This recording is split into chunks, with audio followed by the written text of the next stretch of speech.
పౌలు భక్తుడు అంటున్నాడు, మేము అధైర్యపడము. అధైర్యపడే పరిస్థితులు మాకొచ్చాయి, కానీ మేము అధైర్యపడము. అది మా తీర్మానం. లేకపోతే దట్ ఈజ్ అవర్ స్టాండ్. మేము ఏ స్థితిలో నిలబడాలనుకుంటున్నామంటే భయపడే స్థితిలో ఉండాలనుకోవట్లేదు, భయపడని అధైర్యపడని స్థితిలో ఉండాలి అని కోరుకుంటున్నాం. దానికి ఒక కారణం కూడా చెప్తున్నాడండి. ఎందుకు అధైర్యపడడు అంటే, చుట్టూ వ్యాధులు కనబడుతున్నప్పుడు అపోస్తలుడైన పౌలుకి భయం రావడం లేదా? అపోస్తలుడైన పౌలు చాలాసార్లు ఓడ ప్రయాణంలో దొంగల చేతిలో చిక్కారంట. పైరేట్స్ అంటారు చూడండి. కొన్నిసార్లు ఓడ ప్రయాణాలు చేస్తూ ఉన్నప్పుడు కొన్ని ఓడల్లో దొంగలు వస్తుంటారు. గజ దొంగలు వచ్చి కొన్ని ఓడల మీద దాడి చేసి ఆ ఓడల్లో ఉన్న సంపద, ఆ ఓడల్లో ఉన్న ప్రజల దగ్గర ఉన్నదంతా దొంగిలించేస్తూ ఉంటారు. ఇంటి దగ్గరైనా పోలీసులకు ఫోన్ చేసి లేకపోతే ప్రక్కవారి సహాయం తీసుకోవచ్చు, కానీ సముద్రం మధ్యలో పైరేట్స్ వచ్చి, సముద్ర దొంగలు వచ్చి దాడి చేస్తే ఎవరిని ఆశ్రయిస్తారు? ఆ సముద్రంలో పడితే మళ్ళీ ఈత కూడా ఈదలేని పరిస్థితి, ఏమైనా షాక్స్ వచ్చి తినేస్తే ఇంకంతే సంగతులు. సో దోచుకోబడుతున్నప్పుడు ఇంకా అన్నీ సమర్పించుకోవడమే, కొన్నిసార్లు ప్రాణాలు పోయే పరిస్థితి కూడా. అపోస్తలుడైన పౌలు కూడా అంటాడు, చాలా నేను శ్రమ పడ్డాను, 39 దెబ్బలు చాలాసార్లు తిన్నాను, ప్రాణాపాయ స్థితిలో చాలాసార్లు ఉన్నాను, దొంగల చేతిలో చిక్కాము, ఆ తర్వాత వాతావరణ వైపరీత్యాల వలన కూడా చాలా సఫర్ అయ్యాము. ఒక మాటలో చెప్పాలంటే అపోస్తలుడైన పౌలు సఫరింగ్ని ఒక పీక్ లెవెల్లో ఆయన ఎక్స్పీరియన్స్ చేసేసాడు. ఆల్ కైండ్స్ ఆఫ్ సఫరింగ్, మనుషుల వలన వచ్చిన శ్రమలు, పరిస్థితుల వలన వచ్చిన శ్రమలు, అన్ని రకాల ఇబ్బందులు ఎదుర్కొన్న తర్వాత అంటున్నాడు, మేము అధైర్యపడము. ఎందుకు అధైర్యపడము అని ఆలోచించినట్లయితే 17వ వచనంలో, మేము దృశ్యమైన వాటిని చూడక అదృశ్యమైన వాటిని నిదానించి చూచుచున్నాము. హల్లెలూయా. విశ్వాస జీవితంలో ఇది ఉండాలండి. నా కంటికి కనబడేదే నాకు అపీలింగ్గా ఉంటుంది, నా కంటికి కనబడేదే నాకు ఎక్కువ నన్ను ఇంపాక్ట్ చేస్తుంది. కానీ కంటికి కనబడని దేవుడు, నాలో నా కంటికి కనబడని ఆత్మ, తర్వాత నేను వెళ్ళబోయే నిత్యరాజ్యం కంటికి కనబడడం లేదు. కాబట్టి వాటికి నేను అంత ఇంపార్టెన్స్ ఇవ్వాలనుకోవడం లేదంటే మనకంటే పిచ్చి వాళ్ళు ఇంకెవరు ఉండరేమో. ఒకసారంటే ఒక తల్లి గర్భంలో ట్విన్స్ ఎదుగుతున్నారంట. ట్విన్స్ కడుపు లోపల చూడండి, పిల్లలు ఒక 4th month 5th month అలా వచ్చేసరికి లోపల బిడ్డలు కదులుతూ ఉంటారు. ఇంకో డాక్టర్స్ చెప్పేది ఏంటంటే, బయట నుంచి మనం మాట్లాడిన ఆ సౌండ్స్ వింటూ ఉంటారని. పిల్లలు బయట నుండి వచ్చే సౌండ్స్ వింటూ ఉంటారు, తల్లిదండ్రులని బిడ్డలతో మాట్లాడమని కూడా చెప్తూ ఉంటారు గర్భంలో ఉన్నప్పుడే. సో ఆ బాండింగ్ బాగుంటుందని, మంచి పాటలు వినమంటారు, లోపల ఉన్న బేబీ బాగా ఎంజాయ్ చేస్తుందని ఇవన్నీ చెప్తూ ఉంటారు. సో ఈ గర్భంలో ఉన్న ట్విన్ బేబీస్ ఒకరితో ఒకరు మాట్లాడుకుంటున్నారంట. ఇద్దరికి 2 different ఒపీనియన్స్ ఉన్నాయంట లైఫ్ అంటే. గర్భంలో ఉన్న ఒక ట్విన్ బేబీ నంబర్ 1 చెప్తున్నాడంట, ఈ చీకటి ప్రపంచమే ఇంకా మన జీవితము అంతా, అసలు ఇంకో ప్రపంచమే లేదు, దిస్ ఈజ్ లైఫ్, ఇట్. మనకు కొన్ని శబ్దాలు వినబడతాయి కానీ రియాలిటీ చూసే అంత పరిస్థితి మనకి రాదు. ఏదో కాళ్ళు చేతులు కదుపుతున్నాం కానీ ఫ్రీగా బయటకు వెళ్ళి కాళ్ళు చేతులతో మనం నడుచుకొని వెళ్ళగలిగిన, ఏదైనా పట్టుకోగలిగిన పరిస్థితి అయితే ఉండదు అని ఒక బిడ్డ లైఫ్ని తన కంటికి ఏం కనబడుతుందో, తను ఏమి ఫీల్ కాగలుగుతున్నాడో ఆ లిమిటెడ్ స్పేస్లో తల్లి గర్భంలో, దాన్ని బట్టి ఒక ఒపీనియన్ ఫ్రేమ్ చేసుకొని మాట్లాడుతున్నాడంట. మరొక కవల పిల్లవాడు అదే గర్భంలో ఉండి వీడికి చెప్తున్నాడంట, ఒరే నువ్వు అనుకుంటున్నది తప్పు, ఈ ప్రపంచంలో 9 నెలలే ఉండేది, బయట ఇంకో ప్రపంచం ఉంది, ఇక్కడ గడిపే 9 నెలల కంటే అక్కడ దేవుడు మనల్ని ఆశీర్వదిస్తే 90 సంవత్సరాలు బ్రతుకుతాం రా. That's a totally different life. అక్కడ మనకు స్వేచ్ఛ ఉంటుంది, చేతులు కదపచ్చు, కాళ్ళు కదపచ్చు, ఎక్కడికైనా వెళ్ళొచ్చు. ఇక్కడైతే మన ఇద్దరమే మాట్లాడుకుంటున్నాం, బయటకు వెళ్ళిన తర్వాత అందరితో మాట్లాడచ్చు, మనకి చాలా శక్తి సామర్థ్యాలు, తర్వాత తెలివితేటలు అన్నీ పెరుగుతాయి బయటకు వెళ్ళిన తర్వాత అని ఇంకొకడు మాత్రం చాలా గొప్పగా చెప్తున్నాడంట. బయటకు వచ్చాక అర్థమైంది ఏంటంటే, ఒకడి ఒపీనియన్ కరెక్ట్, ఇంకొకటి ఒపీనియన్ తప్పని.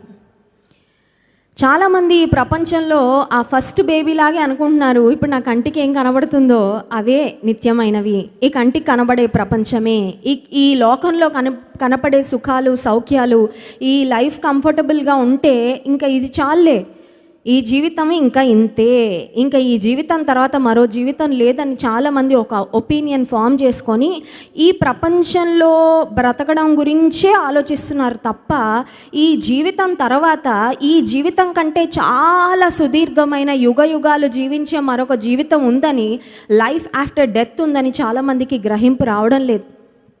ఒక మాట చెప్పనివ్వండి, సూర్యుడు మన కంటికి కనబడనంత ఒకవేళ కనపడకపోతే మనం ఇంట్లో కిటికీలు వెంటిలేటర్స్ అన్నీ మూసుకొని సూర్యుడే లేడంటే నా కంటికి కనబడినంత మాత్రాన నేను లేడు అని డినై చేయడానికి లేదు. కొంతమంది వాళ్ళ అభిప్రాయాన్ని ఇంకా ధర్మశాసనం చేసేస్తారు. నా అభిప్రాయం ఇది, నేనైతే ఇలాగే అనుకుంటున్నాను. కానీ వాస్తవం ఎప్పుడు వాస్తవమే. మనం నమ్మినా నమ్మకపోయినా, మనం విశ్వసించకపోయినా. ఇక్కడ అపోస్తలుడైన పౌలు అంటున్నాడు, మేము అధైర్యపడము, ఎందుకంటే భయపెట్టే పరిస్థితులు మా చుట్టూ ఉన్నాయి. There are certain miserable things that are happening to us. We are going through certain painful circumstances, but yet we want to be strong, we want to be fearless. మేము బలంగా ఉండాలనుకుంటున్నాము, అధైర్యపడకుండా ఉండాలనుకుంటున్నాము. ఎందుకంటే మేము దృశ్యమైన వాటిని చూడక అదృశ్యమైన వాటినే నిదానించి చూచుచున్నాము. ఆ తర్వాత 18వ వచనంలో, క్షణమాత్రముండు మా చులకని శ్రమ మా కొరకు అంతకంతకు ఎక్కువగా నిత్యమైన మహిమ భారమును కలుగచేయుచున్నది. ఏలయనగా దృశ్యమైనవి అనిత్యములు, అదృశ్యమైనవి నిత్యములు. హల్లెలూయా. దృశ్యమైనవి అనిత్యములు. Whatever we see with the eye is temporary. దృశ్యమైనవి అనిత్యములు అనుకుంటే దృశ్యమైన వాటితో ఎక్కువ అటాచ్మెంట్ పెంచుకుంటామా, పెంచుకోమా? పాస్టర్ గారు చెప్తూ ఉంటారు కదా, ఈ కోనసీమ ప్రాంతంలో అనేక సంవత్సరాల క్రితం భయంకరమైన తుఫాను, భయంకరమైన వరద పరిస్థితి వచ్చినప్పుడు ఒక అతనంట కాయిన్స్ అన్నిటినీ ఒక మూటలో, ఒక బస్తాలో సేవ్ చేసేవాడంట. అవన్నీ బస్తా అంతా కట్టుకున్నాడంట. కట్టుకొని ప్రతిరోజు ఆ కాయిన్స్ బస్తా చూసుకొని ఒక అగరబత్తి తిప్పేవాడేమో, నాకు తెలీదు. మేబీ డబ్బులు అంటే అంత మమకారం. సరే, ఒక బస్తా నిండా కాయిన్స్ చేర్చిన తర్వాత మనకు తెలుసు కదా, 2000 రూపాయల నోటు చాలా లైట్ వెయిట్ ఉంటుంది, కానీ 2000 సమానమైన కాయిన్స్ చాలా బరువుగా ఉంటాయి. ఇతను బస్తా నిండా కాయిన్స్ చేర్చుకున్న తర్వాత సడన్గా ఉప్పెన వస్తూ ఉంది, తుఫాను వస్తూ ఉంది. గవర్నమెంట్ వాళ్ళు వచ్చి గట్టిగా అనౌన్స్మెంట్స్ చెప్తున్నారు, ఈ ప్రాంతాన్ని మీరు వ్యాక్యుయేట్ చేయాలి, మీరు ఇంకా క్షేమ ప్రాంతాలకు వెళ్ళిపోవాలి, ఎత్తు ప్రాంతాలకు వెళ్ళిపోవాలి, మీరు ఇక్కడ డౌన్లో ఉన్నారు, సముద్రం వచ్చేస్తుంది, మీరు మునిగిపోతారని చెప్తూ ఉంటే ఇతనికి రావాలనే ఉంది, కానీ ఆ బస్తాని కూడా పట్టుకొని రావాలని ప్రయత్నం అంట. బస్తాని కూడా పట్టుకొని రావాలంటే బస్తాతో ఎక్కడెక్కగలరండి? అసలు హిల్ ఎక్కగలరా? ఒక కాయిన్స్ బస్తాతో ఎక్కలేకపోయాడు. ఆ తర్వాత ప్రజలు చూస్తూనే ఉన్నారు. బస్తా ఈయన రెండూ కలిపి ఆ సముద్రంలోకి కొట్టుకొని వెళ్ళిపోయి. అంటే దృశ్యమైన వాటికి ఇంపార్టెన్స్ ఇచ్చాడు, కానీ అయ్యో నా ప్రాణం ముఖ్యమే, ఈ కంటికి కనబడుతున్న డబ్బులే ఉంది, ఇప్పుడు పోతే మళ్ళీ రేపు పొద్దున కష్టపడి సంపాదించుకోవచ్చు, నా ప్రాణం పోతే నేను మళ్ళీ ఉండను కదా అనే ఆలోచన రాలేకపోయిందంటే his focus was entirely on materialistic things. అతని దృష్టి, అతని మనస్సు కంప్లీట్గా ఈ లోక సంబంధమైన విషయాల మీదే కేంద్రీకృతము అయ్యింది. చాలాసార్లు చిన్న వాటికి ఎక్కువ డిసప్పాయింట్మెంట్ ఎందుకు ఫేస్ చేస్తామంటే, కొన్నిసార్లు ఈ లోక సంబంధమైన విషయాలతో అంత దగ్గరగా కనెక్ట్ అయిపోతాం కాబట్టి. కొన్నిసార్లు లోక సంబంధమైన విషయాలకు ఎంత ఎక్కువ కనెక్ట్ అయిపోతామంటే దేవుణ్ణైనా వదులుకోవడానికి ఇష్టపడతాం, కానీ ఈ లోకంలో మనం ప్రేమించిన వస్తువులను వదులుకోవడానికి కొన్నిసార్లు మనం ఇష్టపడం. లోతు భార్యకు అదే జరిగింది. ఇంట్లో చాలా కూడబెట్టుకుంది, ఎన్ని పట్టు చీరలు కూడబెట్టుకుందో నాకు తెలీదు, ఎన్ని బంగారు నెక్లెస్లు కూడబెట్టుకుందో నాకు తెలీదు, ఎన్ని సూట్ కేసులు, మరి ఎన్ని బీరువాలు నింపుకుందో నాకు తెలీదు ఆస్తిపాస్తులతో. కానీ ఆ ప్రాంతాన్ని దేవుడు ఆకాశం నుండి అగ్నిగంధకాలు పంపించి కాల్చివేస్తున్నాడు అన్నప్పుడు వెనకకు తిరగకుండా ఉండలేకపోయింది. దేవుడు దీవించడా కావాలంటే? ఒట్టి వస్త్రాలతో, కట్టుబట్టలతో అబ్రహాము తన వాళ్ళందరినీ విడిచిపెట్టి వచ్చేసాడండి. నేను చూపించి దేశానికి వెళ్ళు అంటే బయలుదేరి వచ్చాడు. గొప్ప జనముగా చేయలేదా దేవుడు అబ్రహాముని? లోతు ఎదుటే ఉంది ఒక గొప్ప ఎగ్జాంపుల్, ఇంకెక్కడికో వెళ్ళక్కర్లేదు. మన ముందే ఉంటారు విశ్వాస వీరులు, కానీ దురదృష్టం ఏంటంటే చాలాసార్లు మన ముందున్న విశ్వాస వీరులు మనకు కనబడరు, కానీ మన ముందున్న లోకస్తులు, లోకంలో మునిగిపోయిన వాళ్ళు బాగా కనబడుతుంటారు మనకు. అంటే అది అపవాది చేస్తూ ఉంటాడు. చూడు వీళ్ళు చూడు తప్పుడు బ్రతికే వాళ్ళందరినీ చూపించి అంటాడు, నువ్వు ఒక్కడవే భక్తుల్లా ఎందుకు ఉండాలి, నువ్వు ఒక్కడవే దేవుని కోసం ఎందుకు ఆలోచించాలి, నువ్వు ఒక్కడవే ఎందుకు అంతగా ప్రార్థన చేయాలి, నువ్వు ఒక్కదానివే ఎందుకు దేవునికి అంత విలువ ఇవ్వాలి అని అపవాది లోకంలో బ్రతుకుతున్న వాళ్ళ మీద మన కాన్సన్ట్రేషన్, మన ఫోకస్ ఉంచి దైవికమైన విషయాల మీద మనసు పెట్టనివ్వడు. అబ్రహామును చూసుంటే సరిపోయేది లోతు భార్యకి. లోతు భార్య అబ్రహామును చూసి ఏమి నేర్చుకోలేదు, శారాని చూసి ఏమి నేర్చుకోలేదు, కనీసం తన భర్తని చూసి కూడా ఏమి నేర్చుకోలేదు. ఒక మాట చెప్పనివ్వండి, బ్రతుకులో బాగుపడాలంటే దేవునిలో మన ఇంట్లో బలంగా ఉన్న వాళ్ళు పిల్లలైనా సరే వాళ్ళని చూసి నేర్చుకోవాలి. ఇంట్లో భార్య బలంగా ఉంటే భర్త భార్యను చూసి నేర్చుకోవాలి. దేవునిలో మనల్ని ఇన్స్పైర్ చేసేవాళ్ళు మనకంటే చదువులో తక్కువ, వయసులో తక్కువ, స్థితిగతుల్లో తక్కువ అని చూడాల్సిన అవసరం లేదండి. దేవునిలో ముందుకు వెళ్తున్న వారు ఏ పరిస్థితుల్లో ఉన్నా వాళ్ళని చూసి మనం ఇన్స్పైర్ అయితే మనం కూడా చక్కగా దేవుని బాటలో వెళ్తాం. కొంతమంది అనుకుంటారు, నాకు తెలిసిందే, నాకు తెలుసు, నేను కరెక్టే, నాకు అన్నీ బాగా తెలుసు. అలాంటి వాళ్ళు ఎప్పుడు దేవుని గణపరచలేరు. అటువంటి వారికి ఎప్పుడు నిత్యరాజ్యము ఉండదు. ఆత్మ విషయమై దీనులైన వారు ధన్యులు, పరలోక రాజ్యము వారిది. దేవుని వాక్యం సెలవిస్తుంది. నువ్వు ఎప్పుడు ఆ దీనత్వాన్ని కలిగి ఉండాలి. నేను ఎవరి దగ్గరైనా నేర్చుకుంటా. ఒకవేళ నాలో పొరపాటు ఉందని ఎవరైనా ఒక చిన్న బిడ్డ వచ్చి చెప్పినా నేను నేర్చుకుంటాను.